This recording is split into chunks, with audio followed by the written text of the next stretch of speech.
शिक्षण मंत्र्याचं करायचं काय? खाली डोकं वर पाय, अरे शिक्षण मंत्र्याचं करायचं काय? खाली डोकं वर पाय, इन्कलाब जिंदाबाद, इन्कलाब जिंदाबाद, भारत माता की जय. अरे मोदी सरकारचं करायचं काय? खाली डोकं वर पाय, अरे मोदी सरकारचं करायचं काय? खाली डोकं वर पाय, शिक्षण मंत्र्याचं करायचं काय? खाली डोकं वर पाय, भवानी जय जय जय जय.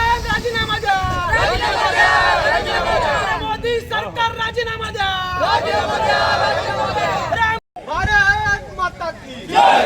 इन्कलाब जिंदाबाद, इन्कलाब जिंदाबाद, भारत माता की जय, भारत माता की जय, भारत माता की जय. इन्कलाब जिंदाबाद, इन्कलाब जिंदाबाद, इन्कलाब जिंदाबाद. मोदी सरकार हाय हाय, मोदी सरकार हाय हाय. रामाचे माता की जय, भारत माता की जय. डॉक्टर बाबासाहेब आंबेडकरांचा जय हो. जय जय जय जय जय भवानी जय जय जय जय जय शिवाजी. जय जय जय जय जय भवानी जय जय जय जय जय शिवाजी. इन्कलाब जिंदाबाद, इन्कलाब जिंदाबाद, इन्कलाब जिंदाबाद. मोदी सरकारचं करायचं काय? खाली डोकं वर पाय, मोदी सरकारचं करायचं काय? खाली डोकं वर पाय, धर्मेंद्र प्रधानचं करायचं काय? खाली डोकं वर पाय, अमित शहाचं करायचं काय? शिक्षण मंत्र्याचं करायचं काय? खाली डोकं वर. भारत माता की जय, भारत माता की जय. हे नाही झाले रामाचे कामाचे, हे नाही झाले रामाचे नैराश्याच्या कामाचे, हे नाही झाले रामाचे नैराश्याच्या कामाचे, हे नाही झाले रामाचे नैराश्याच्या कामाचे. भारत माता की जय, भारत माता की जय. गली गली में शोर है, मोदी सरकार चोर है, गली गली में शोर है, मोदी सरकार चोर है, गली गली में शोर है। मोदी सरकार चोर है. शिक्षण मंत्र्यांनी राजीनामा. मोदी सरकार हाय हाय, मोदी सरकार हाय हाय, मोदी सरकार हाय हाय, मोदी सरकार हाय हाय, मोदी सरकार हाय हाय, मोदी सरकार हाय हाय, मोदी सरकार हाय हाय, मोदी सरकार हाय हाय. मोदी सरकार सरकार चोर है. गली गली में शोर है, मोदी सरकार चोर है, गली गली में शोर है, मोदी सरकार चोर है, गली गली में शोर है, मोदी सरकार चोर है, गली गली में शोर है। मोदी सरकार चोर है.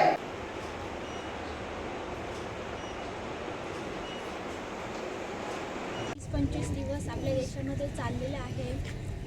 जंतर मंतरवर नीट पेपर फुटी प्रकरणाबाबत तसंच जे प्रधान आहे त्यांचा राजीनामासुद्धा मागतात. मात्र कोणत्याही गोष्टीला दाद दिली जात नाही सरकारकडून. आपले सोनम वांगचुक जे देशातले संशोधक आहेत खूप मोठे, ते उपोषण करून अगदी त्यांची अवस्था खूप अशी जीर्ण झालेली आहे. त्यांच्या तब्येतीवर खूप मोठा घाला घातला गेला आहे. पण त्यावर सुद्धा सरकार लक्ष देत नाही. म्हणजे एवढी निष्ठुर अशी वृत्ती आपल्याला त्यांची दिसून येते आहे की एखाद्याचा जीवसुद्धा जात असेल तर काही फरक पडत नाही आहे. पण जर आपण सर्वसामान्य जनता किंवा विद्यार्थी आम्ही जर गप्प बसलो तर हे असंच वाढत राहणार आहे आणि आपण लोकशाहीकडून एका हुकुमशाहीकडे जाण्यासाठी वेळ लागणार नाही. आता पुढचा महिना ऑगस्ट म्हणजे 15 ऑगस्टला आपला स्वातंत्र्य दिन असतो. तर खरंच तो स्वातंत्र्य दिन आपण साजरा करताना आपल्याला एक जाणीव असली पाहिजे की आपण खरंच स्वातंत्र्य आहोत, की आपल्याच लोकांनी आपल्याला परत गुलामीत ढकललं आहे. जेव्हा ध्वजाला वंदन करू तेव्हा आपण विचार करायला पाहिजे आणि हा स्वातंत्र्य दिन आपण खरंच स्वातंत्र्य असू तरच साजरा केला गेला पाहिजे, नाहीतर त्याचा काही अर्थ नाही असं मला वाटतं. आणि आपण सर्वांनी मिळून ह्याच्या सर्वांचा विरोध केला पाहिजे. एवढं मी बोलते. जय. आणि त्यामुळे दिल्ली जंतर मंतरवर सोनम वांगचुक आणि अभिजित दिपके यांच्या नेतृत्वाखाली जे काही आंदोलन या ठिकाणी सुरू होतं, आज त्या आंदोलनाचा 26वा दिवस असताना सोनम वांगचुक सरांनी आपलं उपोषण विद्यार्थ्यांसाठी त्यांना न्याय मिळण्यासाठी अजूनही सुरू ठेवलेलं आहे. परंतु काही दिवसापूर्वी दडपशाही करून त्यांचं ते उपोषण मोडीत काढण्याचा प्रयत्न या सरकारने केलेला आहे. आणि याच गोष्टीचा निषेध म्हणून गेले कित्येक दिवस संपूर्ण महाराष्ट्रात, संपूर्ण देशात विद्यार्थ्यांच्या या चळवळीसाठी आंदोलन सुरू आहे. गेल्या 10 वर्षात 152 वेळा पेपर फुटी झाली. कालच आपण बघितलं असाल राहुल गांधी साहेबांनी या ठिकाणी याबद्दल विस्तृत आढावा या ठिकाणी पत्रकारांसमोर मांडला, परंतु या 152 वेळा पेपर फुटी होऊन सुद्धा दोषींवर अजून कारवाई झाली नाही. अशातच जी काही नीट पेपर फुटी झाली त्या पेपर फुटीमुळे एकूण 21 जणांनी या विद्यार्थ्यांनी या ठिकाणी आत्महत्या केली आणि त्यांना कुठेतरी श्रद्धांजली मिळावी, त्यांच्या आत्म्याला शांती मिळावी आणि या दोषींवर कारवाई व्हावी म्हणून देवगड महाविकास आघाडीच्या माध्यमातून आज हे आंदोलन या ठिकाणी छेडण्यात आलं. खरं तर विद्यार्थ्यांचा उत्स्फूर्त प्रतिसाद या आंदोलनाला आहे. या ठिकाणी आपण बघू शकता की एकही आंदोलक या ठिकाणी भाडे तत्वावर आणलेला नाही. काही लोकांना सवय असतं की भाडे तत्वावर या ठिकाणी आंदोलक आणून आंदोलन करायचं, परंतु या जंतर मंतरवर चालू असणाऱ्या आंदोलकांवर जो काही अमानुष लाठी हल्ला झाला, त्यातल्या मुलींवर जो काही लाठीचार्ज झाला, अक्षरशः त्यांचे कपडे फाडले, इथपर्यंत यांची मजल गेली. खरं तर गृह खात्याने याची पूर्णपणे जबाबदारी घेऊन या ठिकाणी अमित शहानी राजीनामा दिला पाहिजे ही मागणी घेऊन या ठिकाणी आज आम्ही आंदोलन केलेलं आहे. कारण कालच्या या लाठी हल्ल्यात आमचा ठामठाम आरोप आहे, पोलिसांच्या वर्दीत त्या ठिकाणी भाजपचे गुंड हे त्या विद्यार्थ्यांवर लाठीचार्ज करत होते. तुमची इतकी हिंमत, तुम्ही या आंदोलनकर्त्यांना, या विद्यार्थ्यांना आतंकवादी म्हणताय. अरे इंग्रजांनी सुद्धा जेवढा अत्याचार स्वतंत्र देश होताना या स्वतंत्र सैनिकांवर केला नसेल तेवढा अत्याचार या ठिकाणी या सरकारने या विद्यार्थ्यांवर केलेला आहे. अक्षरशः रक्तबंबाळ होऊन हातपाय तोडेपर्यंत त्या विद्यार्थ्यांना मारलंय. ते का आतंकवादी आहेत का? आतंकवाद्यांचं पण तुम्ही काय करू शकत नाही. मुळात भारतीय जनता पार्टी हा पक्ष स्वतंत्र लढ्यात कुठेच नव्हता, त्याच्यामुळे त्यांना ही आंदोलनं आणि न्याय मिळवणं कसं असतं हे कधीच समजणार नाही. एक तरी भारतीय जनता पार्टीचा कार्यकर्ता हा या स्वातंत्र्य लढ्यात आपल्या होता का हे त्यांना विचारा.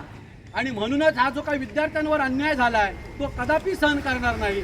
याच्यापेक्षा तीव्र आंदोलन जर विद्यार्थ्यांसाठी करावं लागलं तर महाविकास आघाडी मोठ्या ताकदीने या देवगड तालुक्यात आंदोलन करेल हे ठामपणे या ठिकाणी सांगतो आणि माझे 2 शब्द संपवतो.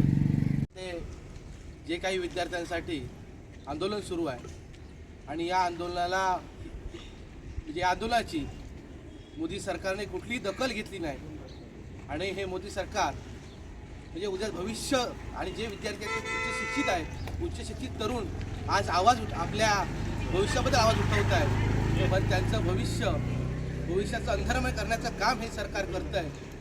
कारण आपण बघितलं तर देश स्वातंत्र्यात सुद्धा ज्यावेळी इंग्रज ज्यावेळी राज्य होतं त्यांनीही एवढी अमानुष अत्याचार केला नसेल एवढा अत्याचार सध्याचं असलेलं मोदी सरकार करत आहे. पण एवढं 21 दिवस आंदोलन होत असताना सुद्धा देशाचा एक जबाबदार मंत्री किंवा देशाचा कोणतरी प्रमुख म्हणून त्या आंदोलकांशी चर्चा केली पाहिजे होती, पण एवढंही सौजन्य त्यांनी आजपर्यंत दाखवलं नाही. आणि प्रशासनाला पुढे करून, पोलिसांना पुढे करून लाट्या काट्यांचा मार देऊन हे आंदोलन मोडीत करण्याचा प्रयत्न हे सरकार करत आहे.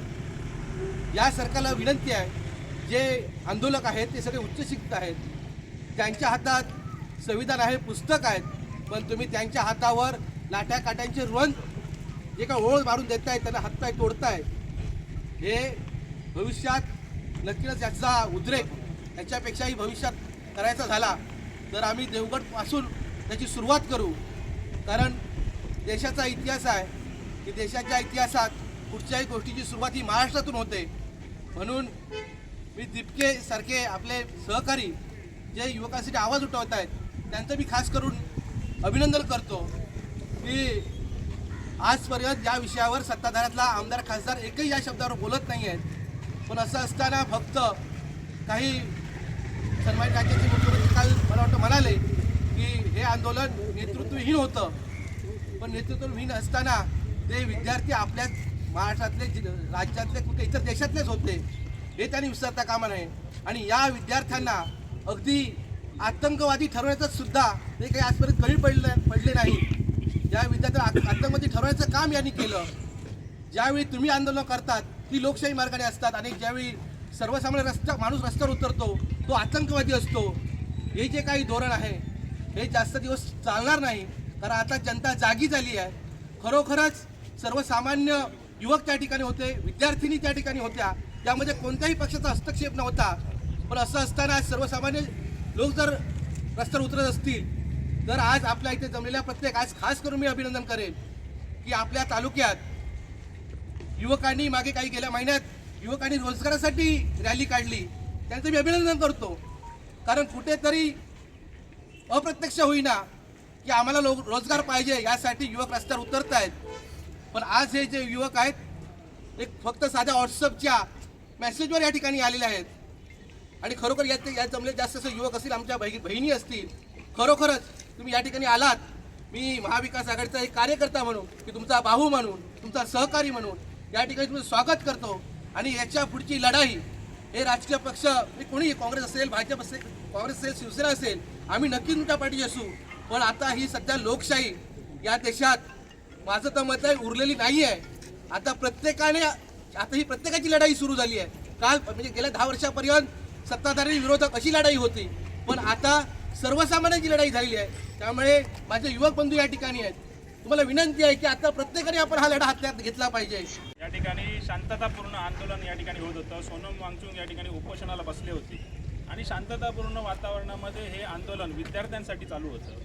जे विद्यार्थी जे पेपर फुटी झालेली होती, पेपर लीक झालेले होते, जवळजवळ 152 वेळा पेपर लीक झाले आहेत. 21 विद्यार्थ्यांनी त्या ठिकाणी आत्महत्या केल्या आहेत. त्यांच्या न्याय हक्कासाठी त्या ठिकाणी एक माणूस असेल, विद्यार्थ्यांसाठी असेल, उपोषणाला बसला होता. पण ह्या सरकारला जाग येत नव्हती. गेले 21 दिवस त्यांना जाऊन तिथे शांततापूर्ण वातावरणात तडजोड करण्याची भूमिका सरकारने घेतली पाहिजे होती. ती तडजोड करण्याची भूमिका त्या सरकारने घेतली नाही. त्यांना विचारलं पाहिजे होतं की तुमच्या मागण्या काय आहेत. धर्मेंद्र प्रधान यांचा राजीनामा ते मागत होते. त्या 21 विद्यार्थ्यांना जवळजवळ काही मोबदला त्या ठिकाणी मिळाला पाहिजे अशा ठिकाणच्या मागण्या त्यांच्या होत्या. पण तरी पण या शांततापूर्ण वातावरणात 21 दिवस तुम्हाला जे जमलं नाही ते नंतर तुम्ही पोलिसांच्या लाठीमार करून तोडण्याचा प्रयत्न त्यांना केलात. सोनम वांगचुक यांना तुम्हाला माहिती असेल पांढरे पडदे घेऊन उचलून नेण्यात आलं आणि हॉस्पिटलमध्ये त्या ठिकाणी ठेवण्यात आलं. पण उपोषण कशाला करताय हे सरकारला त्यांना विचारता आलं नाही. तुमच्या मागण्या काय आहेत असं सरकारला कधी विचारता आलं नाही. ह्याच्या आधीची पण सरकारं झाली आहेत. तुम्हाला माहिती असेल सोनम वांगचुक यांचेच वडील ज्या ठिकाणी उपोषण करत होते त्यावेळी स्वतः माननीय पंतप्रधान इंदिरा गांधी त्या ठिकाणी गेल्या होत्या आणि त्यांचं उपोषण तोडलं होतं, त्यांच्या मागण्या मान्य केल्या होत्या. असं हा देश आता स्वातंत्र्याकडे राहिला आहे का, त्या ठिकाणी लोकशाही राहिली आहे का असा हा प्रश्न त्या ठिकाणी निर्माण होतो. खरं म्हणजे तुम्हाला बघितलं असाल की कशासाठी हे आंदोलन झालं, कशासाठी काही हे आंदोलन होत आहे, हे हुकुमशाहीकडे हा देश जातोय की काय ही भीती या विद्यार्थ्यांच्या मनात सुद्धा या ठिकाणी होते आहे. आताच विद्यार्थिनीने चांगल्या प्रकारचं मार्गदर्शन या ठिकाणी केलं. तुम्हाला माहिती आहे की काय गोष्टी या ठिकाणी घडत आहेत. या देशात किती आज खरं म्हणजे ज्या विद्यार्थ्यांवरती हल्ला झाला त्या विद्यार्थ्यांवरती हल्ला कोणी केला, पोलिसांनी केला. आणि या पोलिसांनी केल्यामुळे या आज शिक्षण मंत्र्यांचा पण राजीनामा मागितलाच पाहिजे. पण गृहमंत्र्यांसुद्धा राजीनामा या ठिकाणी मागितला पाहिजे. गृहमंत्र्यांसुद्धा राजीनामा ही अराजकता या देशामध्ये कोणी निर्माण केलेली आहे. मोदी शहा ज्यापासून सरकार हे आलेलं आहे त्यापासून ही अराजकता निर्माण झालेली आहे. खरं म्हणजे ही अराजकता खालपर्यंत पोचलेली आहे तुम्हाला सांगतो मी. कारण इथे सुद्धा या ठिकाणी जेव्हा एका कुटुंबाकडे सत्ता जाते त्यावेळी सुद्धा अराजकता निर्माण होती. सिंधुदुर्गामध्ये सुद्धा काय झालं आहे की कुठे अणुऊर्जा पाहिजे अणुऊर्जा टाका, कुठे काहीच मागच्या वेळीस तुम्ही बघितलं असाल की राणेबंधूंमध्येच म्हणजे अराजकता आहे की काही स्टेटमेंट त्या ठिकाणी वेगवेगळी ते करतायत. अणुऊर्जाबद्दल एक खासदार बोलतायत की होणार आहे आणि त्या ठिकाणी आमदार बोलतायत की होणार नाही. म्हणजे अशा प्रकारची वक्तव्य या ठिकाणी केली जात आहेत. खरं म्हणजे विद्यार्थ्यांच्या न्यायासाठी आपण इथे या ठिकाणी जमलेलो आहोत. या विद्यार्थ्यांच्या न्यायासाठी आपण हक्काने भांडलं पाहिजे, हक्काने त्या ठिकाणी उतरलं पाहिजे, रस्त्यावर उतरलं पाहिजे. तुम्हाला सांगतो की आज आपल्या ठिकाणी आपल्याला या ठिकाणी झळ पोचते की काय, आपल्यावर अन्याय होतोय की काय, अशा पद्धतीने आपण बाहेर पडलं पाहिजे. आज विद्यार्थ्यांवरती ज्या 21 विद्यार्थ्यांवर अन्याय झालेला नाही, प्रत्येक नागरिकावरती देशभरातले अन्याय झाला आहे. ह्या पद्धतीने जंतर मंतरवरती आंदोलन होत आहे. पण ह्याच्यात आपण सुद्धा सहभागी झालं पाहिजे. तुम्हाला माहिती असेल की काही लोक काय करतात की आपल्यावरती जोपर्यंत आपल्या घरापर्यंत येत नाही तोपर्यंत या ठिकाणी शांत राहतात. पण आज खरी म्हणजे वेळ आली आहे की तुमच्या घरावरती सुद्धा आलं आहे. कधी तुमच्या घराला आग लागेल, बाहेर आग लागलेलीच आहे, पण तुमच्या घराला कधी आग लागेल हे समजणार सुद्धा नाही.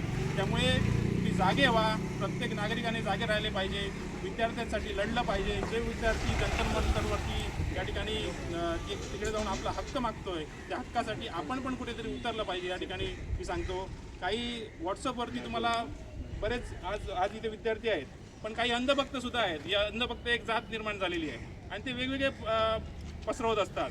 ज्या ठिकाणी जे समर्थन करतात त्यांना देशद्रोही ठरवण्याचा प्रकार या ठिकाणी घडत आहे. व्हॉट्सअपवरती बघाल तुम्ही, कारण काही ठिकाणी म्हणतात पाकिस्तानी आहेत, देशद्रोही आहेत म्हणून या आंदोलनात सहभागी होत आहेत. अशा प्रकारची वेगवेगळी वक्तव्य या ठिकाणी येत आहेत. पण खरं म्हणजे मी त्यांना विचारू इच्छितो की तुम्ही या सहभागी का नाही झाला? तुम्ही धर्मेंद्र प्रधानचा राजीनामा का नाही मागितला? 21 वेळा ज्यावेळी 21 विद्यार्थ्यांची आत्महत्या झाली त्यावेळी तुम्ही कुठे होता? 152 वेळा नीट पेपर फुटी होते तेव्हा तुम्ही कुठे होता? म्हणजे ह्या गोष्टी विचारण्याची वेळ ह्या अशा माणसांना आलेली आहे, जे आम्हाला देशद्रोही म्हणतायत ते स्वतः काय करतायत हा खरा म्हणजे विचारण्याची प्रश्न आपल्याकडे आलेला आहे. त्यामुळे तुम्ही जागे व्हा, जागे होऊन तुम्ही स्वतःचा निषेध नोंदवा. प्रत्येकाने निषेध नोंदवणं गरजेचं आहे. माझ्या दृष्टीने प्रत्येक नागरिकाने, सिंधुदुर्गातल्या नागरिकांनी या ठिकाणी उतरणं गरजेचं आहे. ही तुम्हाला लक्षात येत नाही आहे की लोकशाही संपत आहे आणि हुकुमशाहीकडे वाटचाल चालू आहे. त्यामुळे ही हुकुमशाही संपली पाहिजे तर प्रत्येकानं रस्त्यावर उतरलं पाहिजे आणि या विद्यार्थ्यांना साथ दिली पाहिजे असं मी सांगेन. आणि या सर्व विद्यार्थ्यांचं या तिथे आलेल्या विद्यार्थ्यांचं मी आभार व्यक्त करतो की तुम्ही या ठिकाणी रस्त्यावर तुमच्या भविष्यासाठी म्हणजे देशाच्या भविष्यासाठी तुम्ही रस्त्यावर उतरला. ज्या पद्धतीने जंतर मंतरवरती देशाच्या भविष्यासाठी या ठिकाणी विद्यार्थी आणि सोनम वांगचुक असतील, अभिजित दिपके असतील ते रस्त्यावर उतरलेले आहेत, त्याच पद्धतीने आपण पण रस्त्यावर उतरून निषेध नोंदवला. याच्याबद्दल तुमचं मी सगळ्यांचा आभार व्यक्त करतो आणि थांबतो. जय हिंद, जय